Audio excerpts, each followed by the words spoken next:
जगह थी यूपी का हबीबपुर। तारीख 13 नवंबर। घटना महिला का शव मिलने से सनसनी। घटना स्थल पे किरण। यह सच्चाई बेहद चौंकाने वाली है, जिसे सुनकर आप लोग के भी होश उड़ जाएंगे और सोचने पे मजबूर हो जाएंगे कि क्या कोई ऐसा भी जो हमारे देश की रक्षा करते हैं कुछ इस तरह का काम कर देंगे जो असहनीय सोचना समझने वाली बात हो सकती है। हेलो दोस्तों, कैसे हैं आप सब? आशा करती हूँ आप सब अच्छे होंगे। आज मैं फिर से हाजिर एक नई वीडियो के साथ।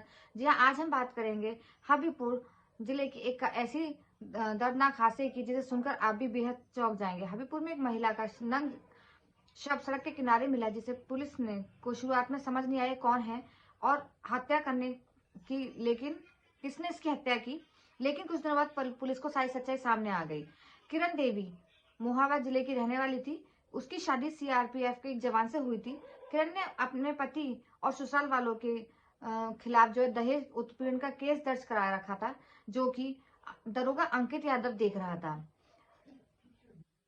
किरण की शादी आरपीएफ जवान से हुई थी। बहुत अच्छा सा चल रहा था उन दो के बीच, एक दो साल बहुत बढ़िया चला। लेकिन कहा जाता है कि उन दोनों में दहेज की मांग चल रही थी, तो इस वजह से वो अपनी पत्नी को परेशान कर रहा था।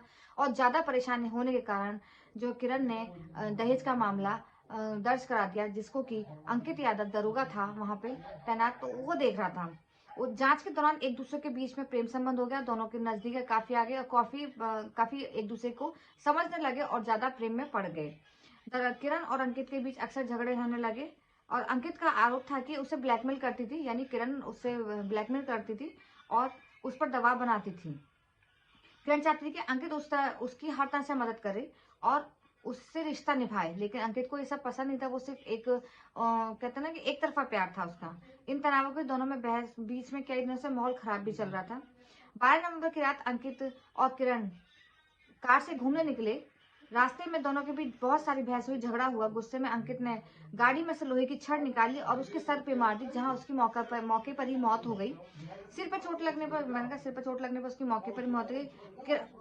अब अंकित घबरा गया। हड़बड़ाहट में उसने किरण के सारे कपड़े उतारकर शव को एक नंग अवस्था में किया और फिर कार से दूर सुनसान इलाके में जो हाईवे के पास पड़ता है वहां पर उसने सड़क पर फेंक दिया और वहां से फरार हो गया।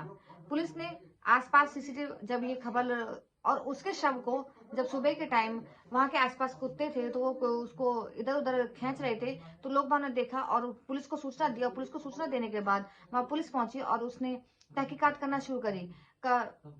शव इतना बेकार कर दिया था कुत्तों ने कि उसे पहचानना मुश्किल था। सिर्फ पैरों में चांदी की बिछिया थे और हाथ में कलावा था।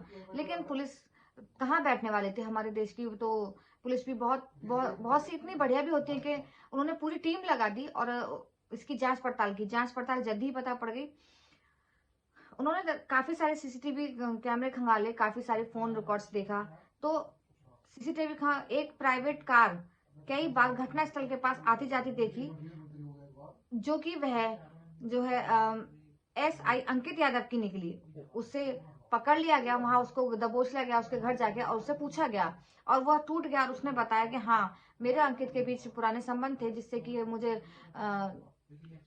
उससे बहाने से घूमने लेके गया और उसने हम दोनों में बहस छिड़ गई थी। वो मुझे ब्लैकमेल करती थी, मुझे गुस्सा आ गया और मैंने गुस्से में उसके सर पे लोहे की रॉड मार दी और जिससे कि वो मौके पर ही उसकी मृत्यु हो गई।